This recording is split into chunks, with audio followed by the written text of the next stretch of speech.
This conference will now be recorded. Hi, everybody. Welcome to Ann Ortelee's Weekly Weather, Monday's version, because yesterday, the weekend got away on me. It was one of those, whew, and suddenly it was like 11:30 last night, and I went, I have to go to bed. So I apologize for the podcast being loaded on Monday, but here it is, and it's been that kind of week. I'm sure for you too. We looked last week at it being very, very intense. And this week is next up because the eclipses are coming. The eclipses are coming. And so this is the weekly weather for the October 16th to 23rd. And we can anticipate a lot of activity, a lot of intensity, culminating with a new moon eclipse next Tuesday, a week from now. So we're not even getting to the eclipse this week. We're just getting to the eclipse energy. Remember, as we're coming in for a landing with the eclipse, we're coming in, you're flying over whatever airport you live in, and you're coming in and you see the buildings and the ground's getting closer, and you're like, oh, okay, heading towards that landing.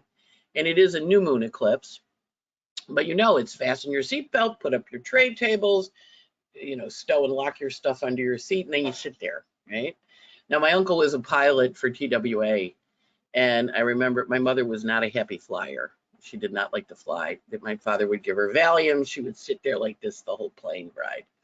And my uncle explained that the first 12 minutes before and at the end of the flights were the dangerous times, because that's when the plane can crash, right? So I always sit there that last 12 minutes as we're coming in like this.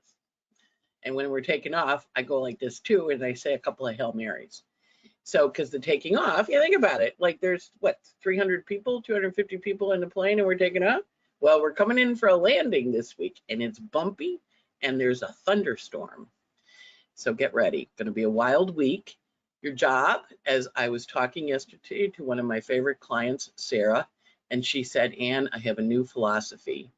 The job is not to go through it, but to grow through it. And I said, Sarah, I love that. I'm gonna use that on my podcast. And she said, great. So so we're gonna go through it this week, but the goal as you're going through it is to grow through it. Remember, you're a child of the universe and you are evolving, and whatever's going on in your life right now is trying to take you to a new place. So your job with this energy is to trust it, to lean into it as best you can, to ride the bumps. Remember, we're landing a plane in a hurricane, not a hurricane. We're going to do a hurricane. We're going to do thunderstorm. We're landing the plane in a thunderstorm, lightning, bumpy, hanging on. Boy, I hope that pilot knows what he's doing. Except you're the pilot. You know what you're doing. You're going to be fine. But it is a really, really intense week. So with that in mind, no further ado, in we go to the week. Let me turn on my little pointer down here. Yeah, you can tell I'm not organized. I haven't had enough coffee yet. So the eclipses are coming. The eclipses are coming. We're landing in a thunderstorm, heading towards ground, and we're going to be okay. Of course, we are still in election season. It's too late to register in most states. Hopefully, you registered already. But get involved, push back, speak up, volunteer, donate, and vote. There's a website called headcount.org that shows you whether you're registered or not. Remember, they were killing a lot of voter registrations off, so hopefully your registration is there and hopefully you registered. Now, one of the things when we're looking at registration, one of the few ways we have as citizens of this lovely country, the United States, is our vote. And I'm going to encourage you to please, please, please vote, because one, I always say, if you don't vote, you can't complain, right? No complaining if you're not voting. If you vote, you can complain. So that's part one. Part two, we're having the Pluto return for the United States. And I did a lecture in ESAR in August on the Pluto return. And I said to everybody, hey, Europe's had them, Rome had it, because it's 250 years, the fall of the Roman Empire. British Empire had it. Once Portugal ruled the seas, Egypt was once a really big hoo-ha, the Netherlands, and they're all still there. You can have a cappuccino in Rome, look at the Colosseum, know that 400,000 people died there. So we can go see, they all survived it. So we're going to survive it. The key is how we survive it. So I gave this lecture, and after the lecture, this man came over to me at another lecture at the conference. And he said to me, Anne, we've already had a Pluto return in this country. And I said, really? And he said, yeah. And so in 1619, there was a Pulitzer Prize winning series of articles in the New York Times. That's when the first enslaved people were kidnapped from Africa and brought to this country. And he goes, from the 1619. And it was 250 years, 248 years, the Pluto return. And that was the Civil War here in the United States. 1 million people died. But we eliminated slavery. Didn't eliminate racism, but we eliminated slavery. Great. That's our Pluto. That was our first one. And again, you can have Pluto returns of events, which is always important to look at. Like when Brexit left, Britain left the EU, it was similar to when we left them, right? You know, so there's like this repetition that history does. So now what we're having is this Pluto return of the signing of the Declaration of Independence, right? Not the Constitution. That's a little ways away. We're now rebelling. We're saying, hey, Britain, we don't want to follow you anymore. We want to go off. No taxation without representation. You know, we're going to be free. Go away. Go away. We're not going to follow you. We're going to do our own thing, which prompted the American Revolution. But the Declaration of Independence as an event chart have that statement that we made, that the founding fathers made. And the key word there is fathers. It was fathers. When you look at the declaration, the signing, the famous signing, it was all white men. They were all land-owning white men. And they also were people-owning white men. Most of the founding men, there were like 10 that didn't own slaves, didn't own people that were kidnapped and brought here, or once they were brought here, they had a child and that child was enslaved, continued the legacy of slavery. So we're not having the Civil War right now. What we're having is the Pluto return of the old white guys that owned everything. And we're saying to them, hey, it's not right for you to own everything. And then secondly, we're saying to them, hey, it's not right for you to control everything because you're not in control. Or if you're in control, we want a voice in that. So that's what this Pluto return is about, which is why it's important to vote. Because a bunch of, well, 5 white people and 1 black guy voted that women can't have abortions. They're telling you what to do. And she's a religious woman, you know, she's actually called a handmaid in her religion. So, you know, why are the white guys telling us what to do again? And it's the Supreme Court. We're the Supremes. You're like, no, you're the mullahs. How are we different? I mean, we're different for sure. How are we different than what's going on in Iran, where they're getting killed for showing their hair? It's a slippery slope. And so the goal here is to step forward and say, hey, we're going to vote. We're going to say what we like. And we're not really in favor of what you're doing. Or maybe you like it. Maybe you think this is a great thing and we should all be, you know, forced to comply to government rules. But if you rebelled against wearing a mask, and now you're going, it's okay to control women's bodies and make them not have choice about how to use their body. It's complicated, I get it, but you want to really, really think, and you really want to vote, and you recognize we got this for 2 more years. So this is kind of round 1 in this election coming up. And it's making choices about where to go. And I also encourage you to check out Rachel Maddow's new podcast that's called Ultra. And it talks about the 1940s, when we really almost went down the slippery slope towards fascism with Charlie Coughlin. And a lot of people remember his name, a lot of people don't, but she's got this podcast on how we flirted with fascism back during Nazi Germany time. I think it's important. You know, it's always when people are nervous or anxious, it's nice to have a strong leader. But it also is recognizing we are really our own leaders. And part of the Pluto return is us stepping up and saying, hey, this is how I want to work with my authority figures. As the government, your job is to serve us, work with us, help us. Are you doing that? Or are you trying to boss us around and tell us things we don't want to do? It's a little different than taxation without representation, different version of the Declaration of Independence, but that's what we're having, the Pluto return of the Declaration of Independence. And on that note, I will stop my politics. Hopefully you're registered to vote. There's still a couple states that haven't, but I also want you to say to your friends, go, oh, voting doesn't matter. You say, yeah, it does. Yeah, it does. Look at what the Supreme Court's composed of. And you may like that. You may think that's great. And a mazel tov, love your politics, not do I. But the point is having the freedom of speech, and your freedom is the ballot box. So please, please, please vote, and bring your friends to vote. It's the only way we're going to make change, because that's how we do it. We can go through it, or we can grow through it. Thank you, Sarah. Wonderful quote. All right, so today Mercury retrograde ends. Yay, leaves his shadow. However, we're in the shadow from Mars retrograde in Gemini, so it's still going to feel like you have to do everything twice, because you do. Last week, we had that very complicated grand trine with the hammer of Thor and the finger of God. So we're finishing that up today. It ends today. It ended yesterday with the finger with Venus forming her last night, which was probably around 10:30, and I was like, I think I need to go to bed. I'm like too wiped. So this is that like last week. And a lot of people got really interesting news last week. Changes in their lives, changes in their directions, figured out things they had to see.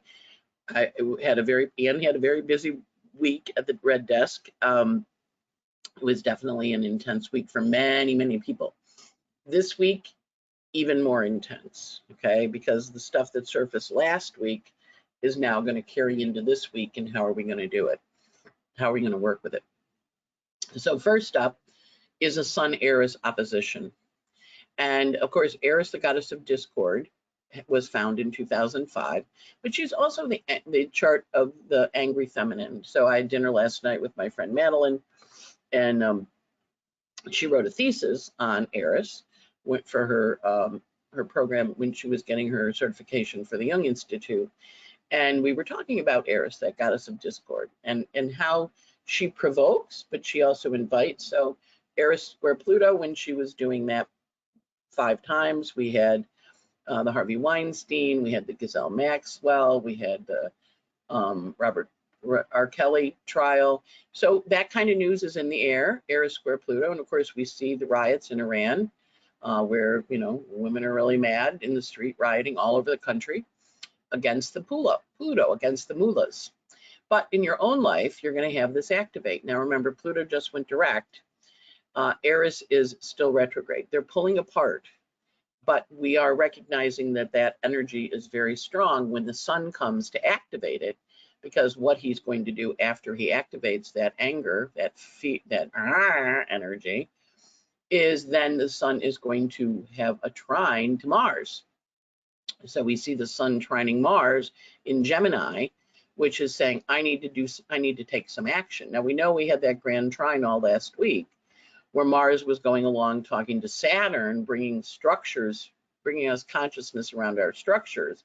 And now, as the Mars and Sun trine meet after the Sun opposites Heiress, the Sun's mad.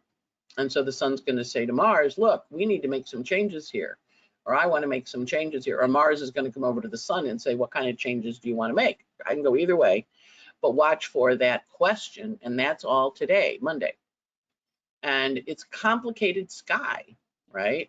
Now, over the next week, or the next couple days, actually, this Sun opposite Heiress that we have, and then we have today the Moon in Cancer opposite Pluto, and we have the Mars here in a trine to the Sun, but in a quincunx to Pluto, right? Quincunxes are adjusting energies. Now, the planets of war, who normally get along, Mars, quincunx, Pluto, are now crabby.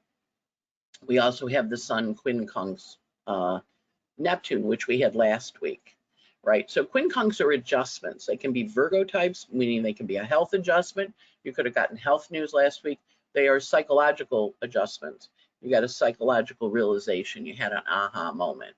And now, as the Sun in Libra is processing all this, this configuration forms. And then hot on the heels, Venus comes in, but the Moon will be gone by then. The Moon is out of bounds, interestingly, today in this grand cross forming in the sky, with Mars there saying, I need to take action, and Neptune's there saying, my blinders have been revealed. I've lost my blinders. They've fallen off. I can see things clearly now. So that grand cross, grand square, some people call it a grand square, is personal planets. And we are going towards the eclipses, which are going to open up the story from April 30th and May 15th earlier this year, which was when the decision for Dobbs overturning Roe v. Wade was leaked. But it also is the opportunity for us to kind of go, the stories that you had in your own life personally from then are up and running. And of course, now we're having elections, and on election day, we have an eclipse. Can't make this stuff up. I'm not in charge, but I do notice it. And then after we have this complicated kind of mush of energy, and then the sun goes into squares Pluto on Wednesday, right? So that means Monday, Tuesday, Wednesday, intense and focused. And you can see now in this chart, I left Venus turned on. So she's in an aspect too. There's still that grand trine in air, but we're now working with Pluto, the Lord of the underworld, the Lord of transformation, and we're having a Pluto return. So we have to see things and understand we're looking at power in a different way. We're looking at control in a different way, and we're saying, what is it we control? Now, the Mars in Gemini is always really interesting because that's the debates. So, of course, I watch them, and my state's kind of boring because, you know, we're predictable. But I'm watching the states I'm worried about or I'm wondering about, like what color they're going to turn, red or blue. And so the debates are the Mars in Gemini. So the debates are interesting because that Mars in conjunct Pluto is going to give us a really interesting story through the debates or through the communications. And I do encourage you to do the full debate to the extent you can, because sound clips are always going to reflect the bias of the person who does them, right? So I'll hear a sound clip and I'll go, interesting, let me go look at the whole thing. And then you get to see it in context. So that's and I know you're busy, but that's an important component to kind of take into mind. What's the sound clip and how are they representing it? And with Mars and Gemini, you know, I make it my business to check out the other guys. You should check them out too and see what they're saying, because everybody, we all work through the filter of our chart. You've been learning things from whoever your news sources are. Everybody's got their news sources, but make sure if you hear something that you go, well, let me just go hear what the other side is saying about that. Because in that, you get a different perspective. You get a different idea about what's going on. And I do it regularly because I recognize I have my belief systems based on my Catholic upbringing and what I think is right and wrong. And my mother was death on lying, right? Death on lying. And we would get lined up against the wall. Who did it? Who did it? Who did it? And we would all go, we didn't. You know, three of us, somebody ate the icing off the chocolate cake. And who did it? I can't stand liars and sneaks. I didn't. I have a Mercury Mars square. So I have a real reaction. I mean, if you're telling a lie and you don't know better, fine. But if you're telling a lie and you know better, then I have a problem with you. And I think, you know, we all have our biases. We all have how we were raised as kids. So this big old grand cross in cardinal signs is pointing out to us the difference in how we were raised. So you were parented this way, your partner was parented this way. How are you parenting your child, right? Because you're coming from different tribes. And so it's important because we live in a very diverse country. It's important to learn how the other people think. And if you do that, it helps you get perspective. It helps you go, okay, I'm hearing you. That's not my lived experience, but I want to listen to your story. And we do have a Sag rising in the Declaration of Independence chart, which is we all have our stories. We all have what happened to us and why we believe what we believe. So that's a core value that we're really working on. What do you believe? And why do you believe it? And why do you think that way? So it's an important time to think about those things as we go towards the eclipse. The eclipses are going to be in early Scorpio, like 2-3 degrees of Scorpio, which is that unverbal, can't verbalize it. It's water sign. It's a feeling. It's a feeling energy. So as we're going towards that, feelings are up and running very strongly, and there's a good level of articulation because Mercury is in Libra. That said, you might not like what they say. Then the next is this Sun-Venus conjunction. There's a lot of hoo-ha about this on the internet, and I encourage you to check out Ariel Gutman's writing on it. The Sun-Venus conjunction in Libra, the last time it happened was in the 1700s, 1771. And we've had 100 years of the Sun, Venus, and Scorpio, and now it's shifting into air. So whenever there's a migration like that, so Venus and the Sun will be in Libra now for the next 100 years, we're starting a new cycle. And Scorpio is me. What's about me? What do I get? Libra is we. So we're going from a me to a we. And this is important change as this energy comes in. This energy also is on the same point that was activated in November of 1982. So it's very big in the babies born in 82, 83, because they had that Saturn-Pluto conjunction in Libra. And we know what Saturn-Pluto conjunctions are like because we just lived through one with COVID, right? So that degree is a hot degree. And so think about the energy, what was going on in your life in fall of 82, spring of 83, and that's being activated. But now it's being activated with go back in and work on it. Go back in and love it. Go back in and kind of understand what it is, what's it about. So it's an important energy. It sets a new 8-year cycle up for you, wherever you have 29 Libra in your chart.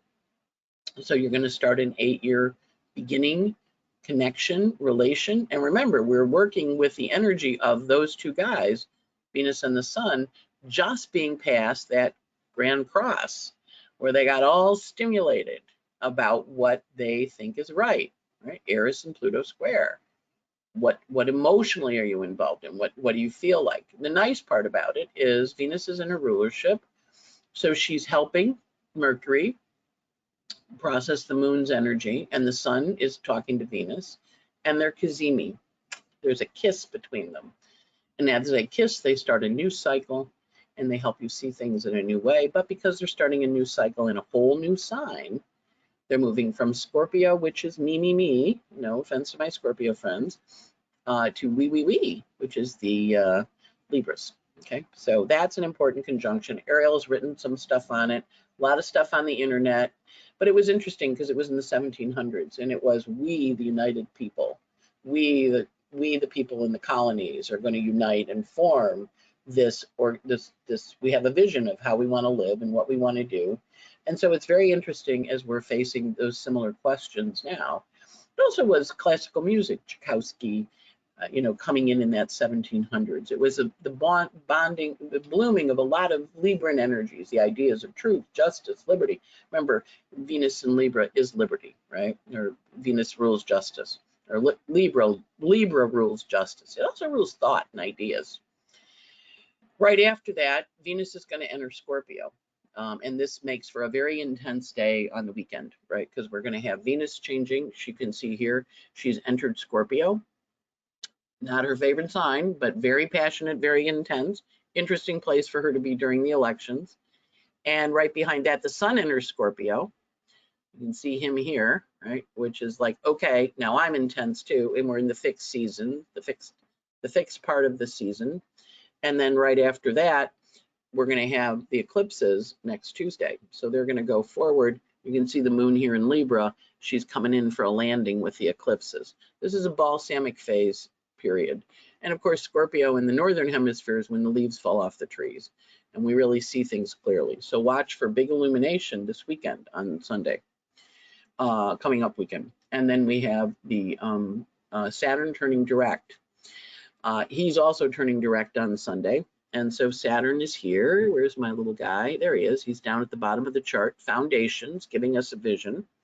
And of course, when we're working with a planet turning direct, we feel it the 5 days before and the 5 days after. So we're going to be feeling Saturn stopping. Going to feel very oppressed, depressed, repressed on top of all this other crazy stuff going on. And Saturn, when he breaks, he just kind of sits there like a grumpy curmudgeon in the chair, and he goes, really? So wherever you have 18 degrees, Saturn's a grumpy curmudgeon. And he entered his retrograde shadow on February 26th. So think back to what you were doing back then. And he went retrograde on June 6th. So from June 6th, the story's been being revised, and now Saturn turns and goes forward. And what we're going to have over the next few weeks is we had Pluto go direct, we're going to have Saturn go direct, we're going to have Vesta go direct, We're going to have all the planets move direct, and then we're going to see them start moving forward. And that happens as the sun gets away from being opposite them, because retrograde planets are when the sun is opposite them. They're retrograde. So here we see Saturn stationing to go direct. We also see right on his heels, we see Juno stationing. See her there? And so Juno stations direct, and you can see there she goes. Now she's stationing direct, and she stations direct on the same day, later in the morning. She stations on October 23rd, and she went into her retrograde shadow on May 13th, and she stationed retrograde on June 24th. So all the relationship dynamics, first Saturn, the structures that you've been in are changing. They're going to go forward now. And all the relationships you've been trying to figure out what to do with, they're all going to go forward too. So, you know, it's kind of a plan. And remember, part of the way we learn in our life is through our relationships. So that's our those are our teachers. So this is like a giant clearinghouse. You know, you're getting rid of relationships you don't like anymore. You're bringing in new ones because you're like, I'm done with that, going over here. And all last week when you were illuminated and you found out stuff and you learned stuff and you went, wow. We're not just going through it, we're growing through it. You'll be okay, but it's intense, and it's a very intense week. Yeah, some weeks are just really intense. And I'm just gonna, you know, encourage you to remember, look at your chart, think about what your planets by their age, right? How old are they? And you can even ask this when you're really upset about something, and you go, how old am I right now? And you go, I'm 6. And then you look and see what planets are 6 in your chart. This little guy here is how old the planet is, this little 6. And then if you really want to get specific, divide the minutes by 5, and it's 6 years old in 4 months, right? So it's helpful when you're going through this to watch which planets, what's popping, because they all talk to you. All the planets in your chart talk to you, and all the planets in the sky talk to the planets in your chart. So it's helpful to kind of, when you're going through stuff, go, okay, how old am I right now? And think about how old you were, what's getting stimulated, woken up, triggered, activated, and then go, what was going on for me in that age? Who was the players? Who were the relationships in my life that this is mimicking? That really helps a lot, because it's all a circle. It goes over and over and over again. So I was talking to someone the other day, and we were talking about a relative that had passed that she had a difficult relationship with. And I said, you know, when somebody leaves, you get a new one in. So she got the new one in, and we were talking about the new one, who was a difficult relationship. And she was trying to figure out how to handle it and what to do about it. And we were, you know, kind of strategizing and brainstorming and all that kind of stuff. So remember, watch the people and kind of say, who does that remind me of? What story is that evoking for me? Where is it my chart is encouraging me to grow? Not just go through it, but grow through it. And so that will help you, I think, with this week. Not an easy week.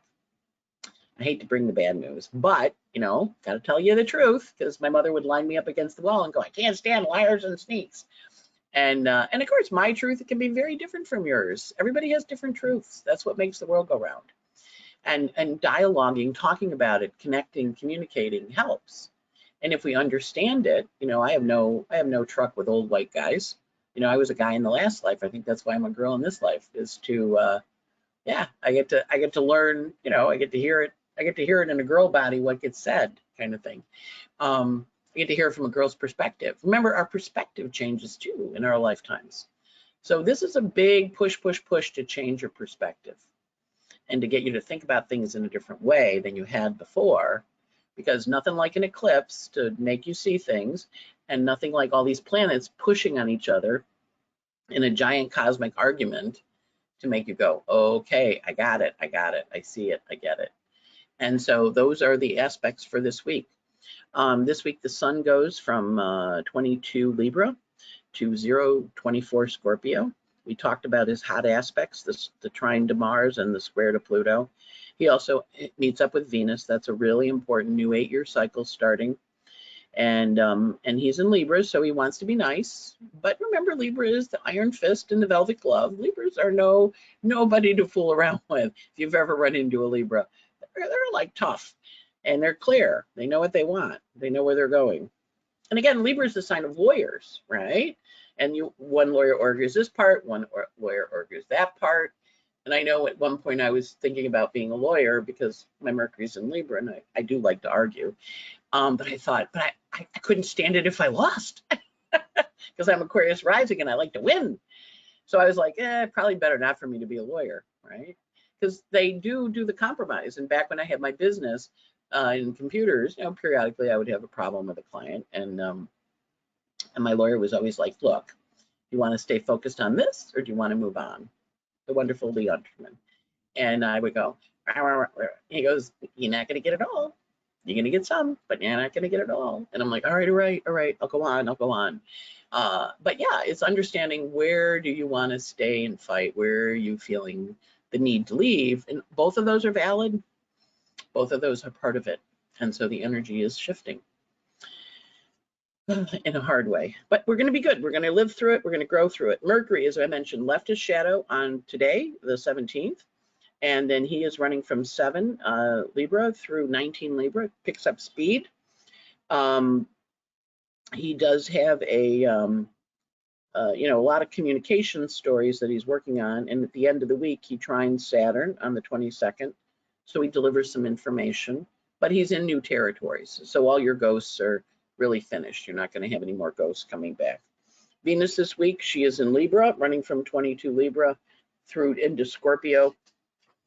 And going into Scorpio, as I mentioned before, on the 23rd. So she gets as far as 0 Scorpio. She, of course, is going through that configuration I showed you where she's going to have the trine to Mars and the trine to Mars and the square to Pluto.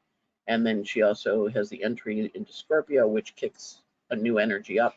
Now, Venus does not like being in Scorpio that much because she's doesn't do proper things. And she's also going to be shifting when she goes into Scorpio, right? So she's going to be shifting direction, and she's going to turn into an evening star.